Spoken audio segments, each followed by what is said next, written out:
ఏం పేరే మీ? సికిందర్. మీది? గోపి. గోపియా? ఓకే. ఏడికి పోయి వస్తారు? కోపు నుంచి.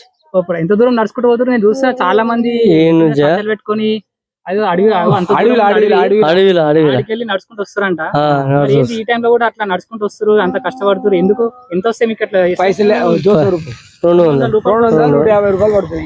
కిలోమీటర్లు నడుస్తారు అట్లా? 1 కిలోమీటర్ 2 కిలోమీటర్ల దూరం పోయి పని చేసుకుని వస్తారు. 200 రూపాయలు. 200.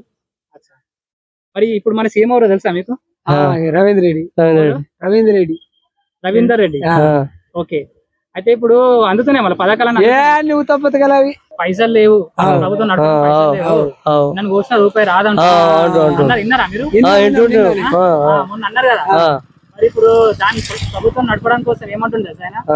అట్లా అన్ని రేట్లు పెంచేస్తా అంటారు. దాని మీద మీ అభిప్రాయం ఏంది? పెంచొద్దు, అట్లా బస్సు తీసేస్తుండు ఆల్రెడీ. బస్సు ఆల్రెడీ నష్టాలు పోయినా తీసేస్తుండు. ఆ పథకం ఎత్తేస్తుండు. మళ్ళీ దాంతో పాటు రేట్లు కూడా పెంచుతారంట. ఎందుకంటే మరి ప్రభుత్వం దివాలా చేసింది. ఇప్పుడు నడపాలంటే మొత్తం ఆదాయం వస్తలేదు. మరి ఇప్పుడు అది చేయాలంటే అన్నిట్లో రేట్లు పెంచాలంటుండు. మనం ఎట్లా బతకాలి? మేము ఎట్లా బతకాలి? మరి చెప్పండి మీరు. ఏం పెంచదు. కేసీఆర్ ఎట్లా చేసిండో అట్లా చేసుకోమను. 2.5 సంవత్సరాలు ఆడికేసి ఆకులు ఎట్లా రాలితే అట్లా రాలిపోతాడు. అంతేనా? అంతే. అయిపోయారు. కేసీఆర్ మొత్తం 80 సీట్లతో వస్తాడు. కేసీఆర్ 84 సీట్లతో బయటపడతాడు. 84 సీట్లతో పడతాడు. అంతగానం రైతు బంధు తెచ్చిండు, కళ్యాణ లక్ష్మి ఇచ్చిండు, షాదీ మొబైల్ ఇచ్చిండు, ఒక మనిషి చేతిపోతే 5 లక్షలు బీమా ఇచ్చిండు, ఉపాధి హామీ ఇది గల 24 వేలు ఉపాధి హామీ పడ్డది. టక్క పడ్డాయి పైసలు. రైతు బంధు ఏళ్ళకు పడ్డాయి. ఒక వేళ ఎత్తేసిండు. ఇప్పుడు మొన్న 1,00,000 రూపాయలు మాఫీ చేసిండు.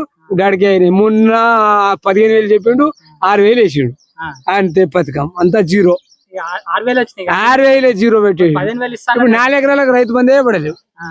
మీరు ఇల్లు కట్టుకురా? ఇల్లు ఏం వెనకటికి సొంత 6,000 ఇస్తాడు కదా. ఏడ ఇంత గుడిసె చూపెడుతున్నా ఎవరికి రాలేవాడ.